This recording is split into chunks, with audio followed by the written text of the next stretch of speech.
ومن ذلك قمنا بتأمين بعض ألواح البوز والماء وبعض الألعاب الترفيهية للأطفال لتخفيف المعاناة. This is a war in which food and starvation have been weaponized by both sides. And that's when we saw the drop. And that's when we saw the numbers. And what really spurred our reporting was that even the UN has not been able to access these areas to get a measure, a metric of whether Yemen truly is in famine. Hello, my name is Stanley Heller. Welcome to The Struggle. The Struggle is shown on over 30 cable stations from Maine to New York City and points west. Last week we talked about fires in Lesbos, Greece, and in the U.S. West. Fire was also a problem in Syria, spreading from Assad areas to the northwest. And white helmets in Idlib added to their work rescuing people and working to warn about COVID, the duties of firefighting. The fires were eventually extinguished. Take a good look at this picture. This hero has a prosthetic leg. Speaking of the white helmets, the long-awaited Gandhi Peace Award 2020 presentation will take place in 2 months. On the 21st of November, that Saturday afternoon. The award goes to White Helmet Maysoon Al-Misri and Dr. Zahar Salul. The award from Promoting Enduring Peace has been given out since 1960. Winners include Dorothy Day, Cesar Chavez, and lately Bill McKibben, Kathy Kelly, Tom Goldtooth, and Jackson Brown. Here's a bit of good news from Syria. Volunteers helping children to stay cool.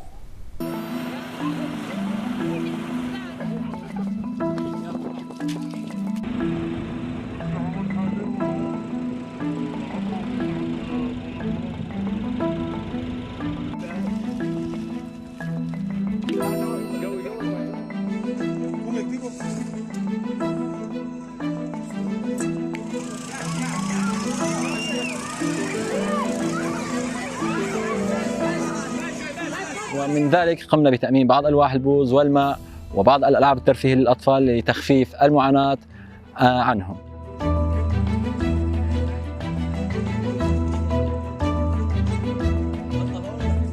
طبعا هذه الخيم كلنا نعلم بأنها قليلة عزل الحرارة. أهلنا المهاجرين داخلها يعانون كثيرا من ارتفاع درجات الحرارة.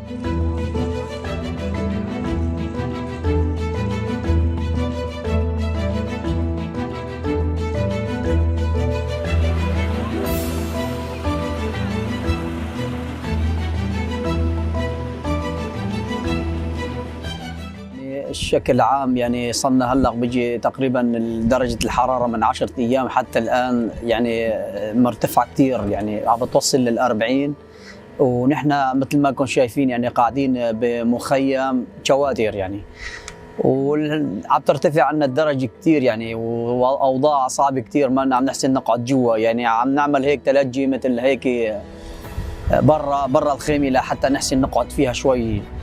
وعندنا الأطفال يعني من درجة الحرارة صار معهم كلياتهم ضربة شمسية من الشمس، ويعني الشمس كثير يعني لا حول ولا قوة إلا بالله، وضع يعني ايش بدي اقول لك ماني عارفان.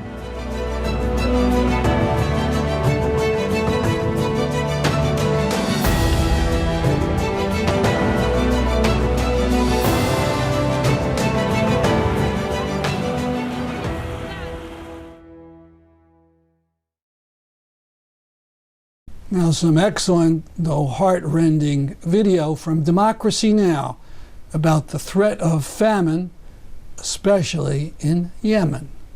more than 9 months into the coronavirus pandemic, the United Nations is warning millions in Yemen, South Sudan, northeast Nigeria, and the Democratic Republic of Congo now face famine due to the compounding crises of economic devastation, violent conflicts, and lack of access to humanitarian aid. UN official Mark Lowcock said a lack of funding for humanitarian relief has pushed already precarious populations to the brink of starvation. In Yemen, where 80% of the population depends on humanitarian aid, the United States, Saudi Arabia, and United Arab Emirates have all slashed aid to the country. This comes as the U.S.-backed Saudi-led coalition continues to bomb Yemen, where millions face hunger, disease, and extreme poverty in what's been called the worst humanitarian crisis in the world, even before the pandemic. In a moment, we'll talk about the crisis in Yemen with Sudanese journalist Numa Elbagir. Numa Elbagir did a report for CNN entitled Yemen, a Crisis Made in America. We'll show you a minute now and link to it on our website. In this packed children's ward in the main Abs hospital in the north of Yemen, anxious mothers vie for attention as Dr. Ali Al-Ashwal does his rounds. This little girl is named Hafsa. Her mother tells the doctor Hafsa has 5 brothers, all malnourished. But Hafsa is the only one they can afford the medicine for. This mother of an 8-month-old tells Dr. Al-Ashwal her little boy can no longer lift up his head. He's too weak. His little belly is painfully swollen, a telltale sign of acute malnutrition. This is a tragedy. A family of 10 are all squeezed into one room. 4 of our children in 3 years dead from malnutrition. We'll link to the whole CNN report on our website, thestruggle.org. Now to Elbagir's interview with Amy Goodman, where we're joined by the journalist who produced that report.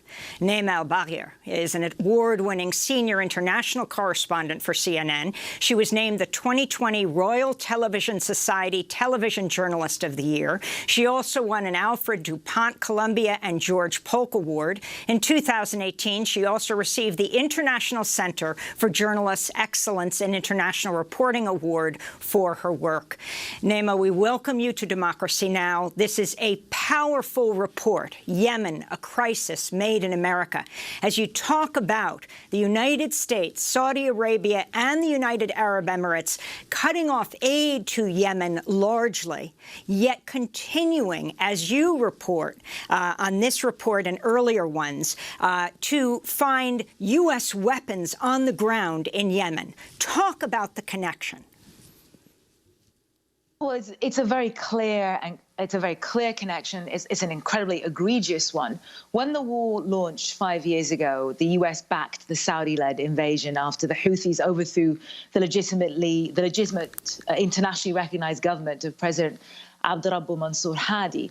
What complicated the issue is even after the Obama administration found that the Saudis and the coalition were not taking into account the impact on civilians of their deployment of U.S. weaponry, and they suspended it. When the Trump administration came in, they immediately overturned that suspension. So there was a foreknowledge of the involvement and the impact and the ways that U.S. support entrenched this conflict.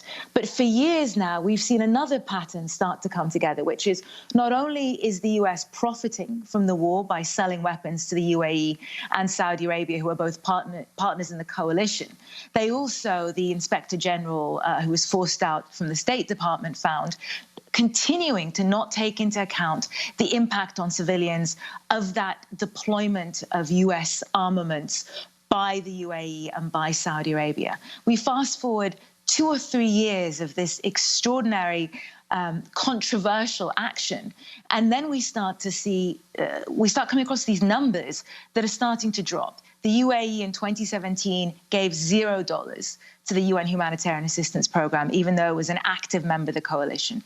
Saudi Arabia gave $1 billion, but only really after the UN at the end of last year had come back and pushed and said, Yemen is slipping into famine. So there was all this work and all this investment and all this, frankly, shaming of the US and the UAE and Saudi Arabia to force them to put right what they had made wrong on the ground in Yemen.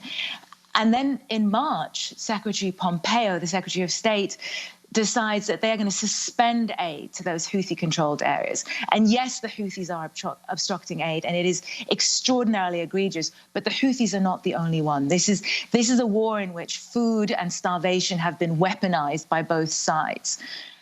And that's when we saw the drop. And that's when we saw the numbers. And what really spurred our reporting was that even the UN has not been able to access these areas to get a measure, a metric of whether Yemen truly is in famine. And I don't know if you know this, Amy, but famine is a very much a scientific metric point where it's 2 out of every 10,000 people dying from hunger every day. In Yemen, because so many people can't afford to even come to the hospital, they are dying at home, alone and uncounted. So the world can't even respond in the ways that it would if we were able to say there was a famine. It was a very difficult report to pull together because we were trying to pull this all remotely from London because of the coronavirus and the difficulties of traveling. But I hope that we managed to get across the key message here, which is this is not a natural disaster. This is a man-made catastrophe in which our governments are complicit. Well, Numa, you mentioned that a large number of people, the majority of people in Yemen, and in the report you say so as well, that the ones who make it to the hospital are the lucky ones. And in this piece, you document the ruinous state conditions in these hospitals. So could you talk about what has happened to the currency, the Yemeni rial, that has made not only food and drinking water effectively unaffordable, but also fuel, and how important fuel is to keep these medical facilities going and to keep many people, including children, alive? So in addition to the drawdown on their aid contributions, the US has also been backing a 5-year-long blockade by the Saudi-led coalition. What that means effectively is that most of the commercial vessels that were bringing food, that were bringing goods from the outside world to Yemen have not been able to dock at that key point of Hodeidah in the south that is so heavily contested. So that means fuel, if you can find it, is incredibly expensive. And in a way, even more tortuously, there is food, but because the currency has spiraled and been devalued so many times, and there is so little work available, people cannot afford it. We were in Yemen in January last year, before it even got this bad. And I think one of the most heartbreaking things I've witnessed personally is driving through markets that are full of food, and you see the people selling the food, the vegetables, the grains, they themselves are almost skeletal, and the food is rotting because no one can afford to buy it.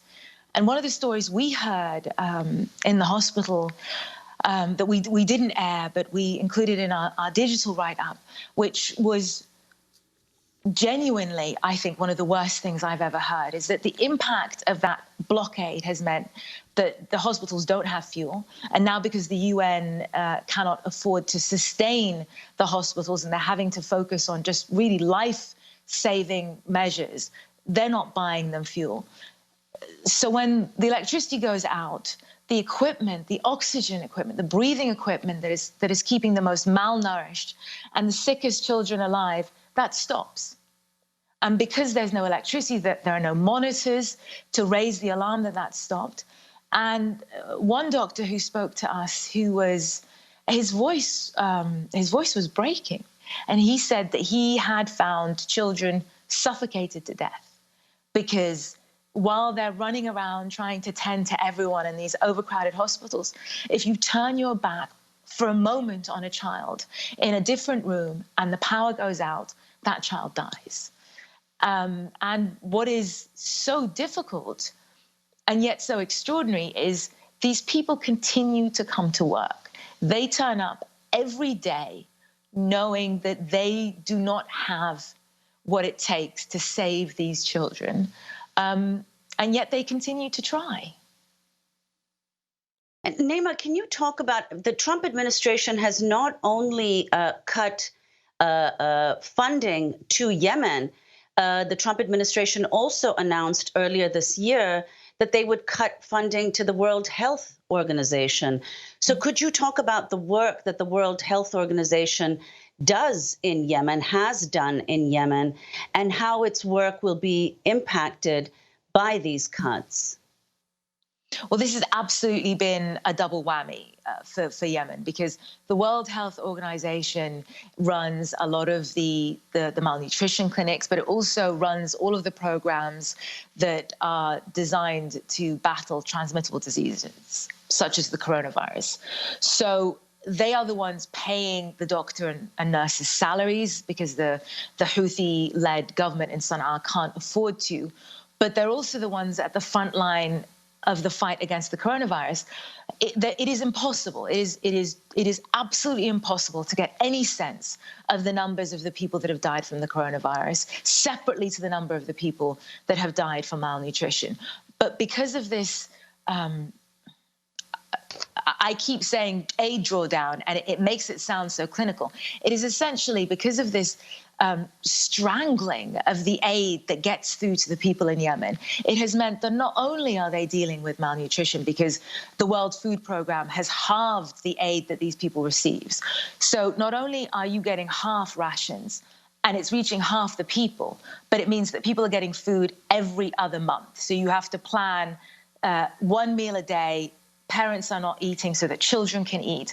But then if you have the horrible misfortune of coming down with the coronavirus, there are no facilities that are able to support any kind of, I mean, we don't have a cure for the coronavirus, but even just to keep people comfortable. So one of the things that we did to get a sense of this is we started speaking to grave diggers, and even they don't have the numbers. All they can tell us is that the actual legitimate government licensed cemeteries are full.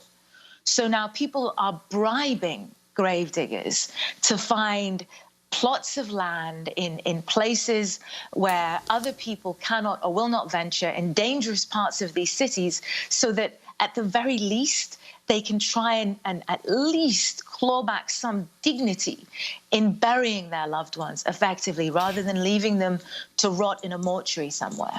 Numa, I want to go to a briefing that Mark Lowcock, the Undersecretary General for Humanitarian Affairs, gave on Tuesday to the UN Security Council. He called out the oil-rich Gulf states for turning away from the situation in Yemen. Several donors, including the Kingdom of Saudi Arabia, the United Arab Emirates, and Kuwait, who have a particular responsibility, which they've discharged in recent years, have so far given nothing to this year's UN plan. It is particularly reprehensible to promise money, which gives people hope that that help may be on the way, and then to dash those hopes by simply failing to fulfill the promise. More than 9 million people have been affected by deepening cuts to aid programs, including food, water, and healthcare. Continuing to hold back money from the humanitarian response now will be a death sentence for many families.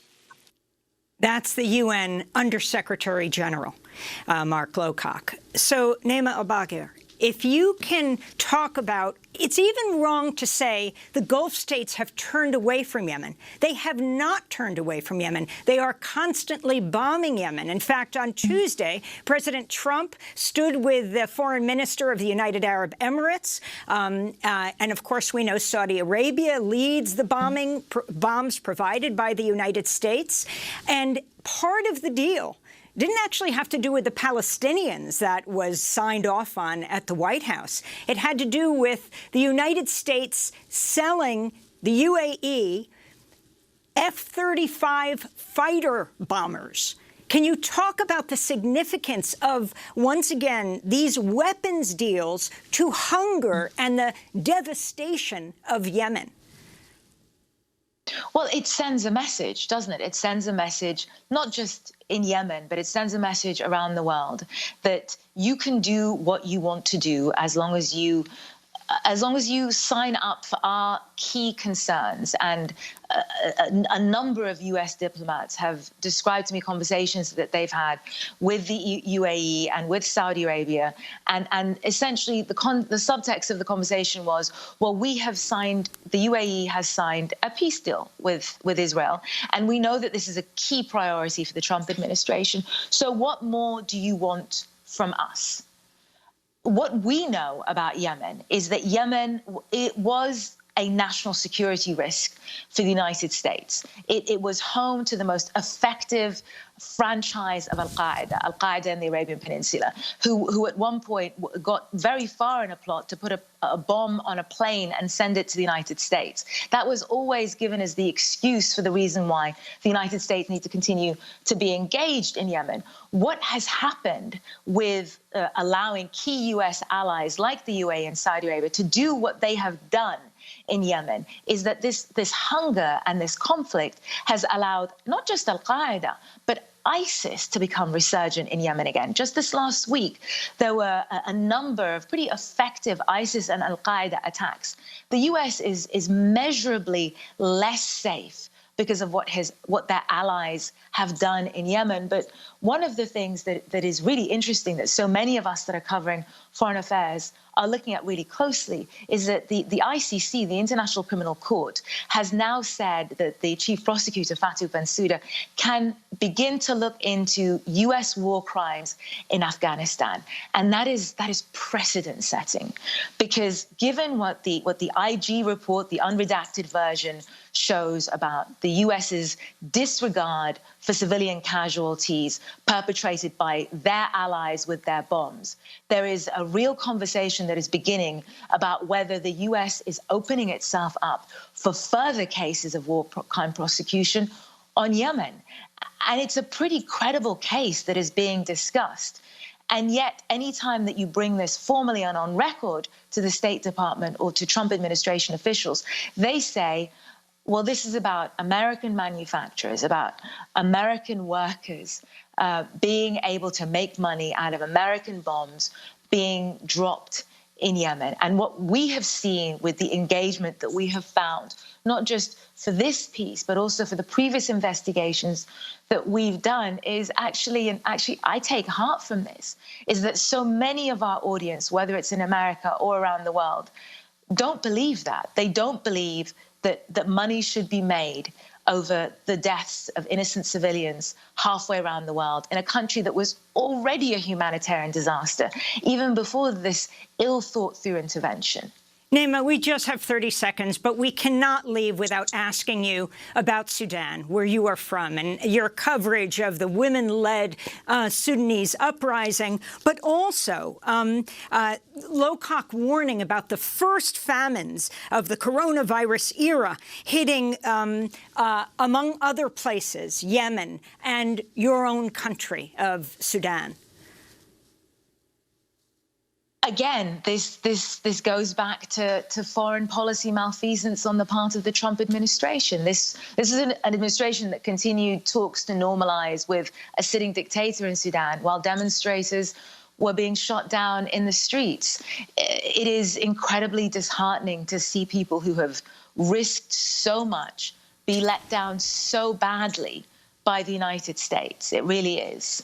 Numa Elbagir, I want to thank you so much for being with us, award-winning senior international correspondent for CNN based in London, whose Yemen report earlier this week is called Yemen, a Crisis Made in America. When we come back, we go to the Greek island of Lesbos, where 13,000 migrants have been left homeless after a fire destroyed one of Europe's largest refugee camps. Stay with us.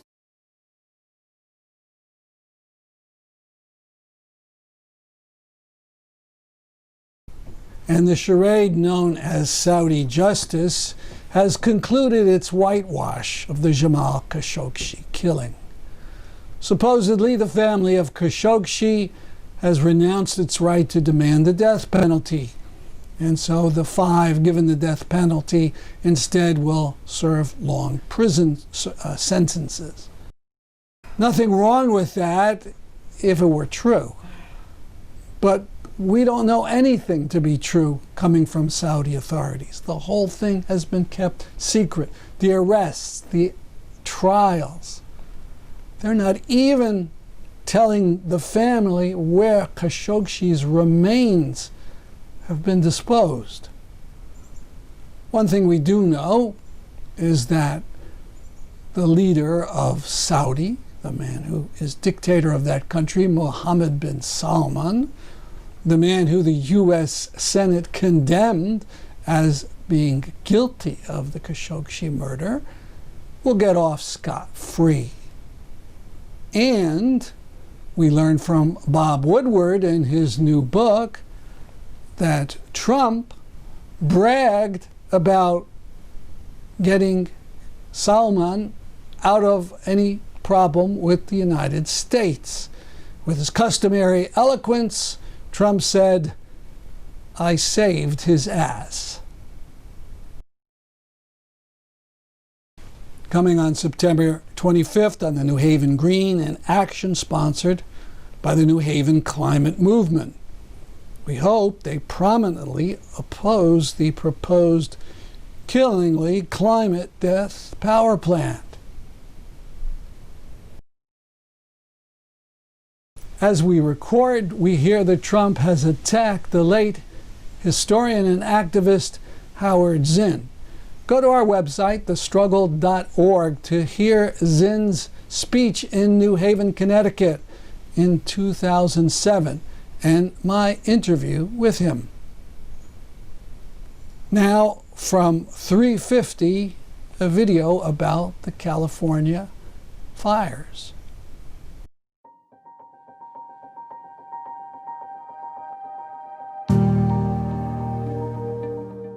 I am feeling quite angry and shocked, even as we are currently living within clouds of gray smoke. As you can see, we still have people who are denying climate change.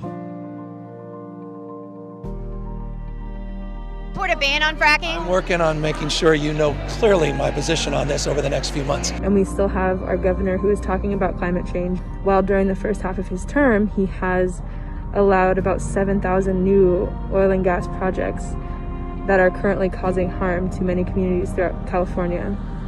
He also lifted a moratorium on permits for oil and gas projects during COVID, during the double pandemic that we're all going through.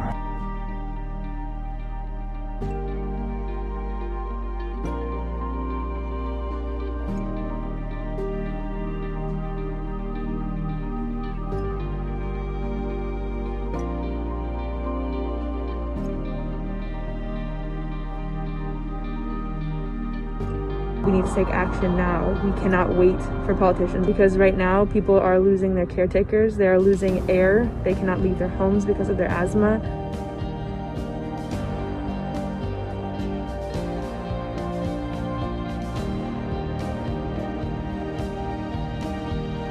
So wherever you are, I just ask that you check on those you love and use the resources you have to support one another, because we are the solution and we cannot wait for the government to provide one for us.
That's our program for today. Keep safe, folks, but keep active. I'm Stanley Heller for The Struggle.